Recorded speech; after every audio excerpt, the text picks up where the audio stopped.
This is how to create a Vercel account. Go to vercel.com, click sign up, choose the plan type, then add your name, click continue. You can choose one of the following method to create an account. You can just go to email. We'll put our email here. Okay, we'll continue. Then we will go to our email. You'll just copy the code, paste it here.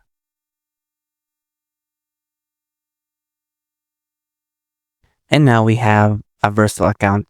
You can start with setting up your profile, like username, avatar, display name, and more. You can do that by going to this profile image and just go to settings.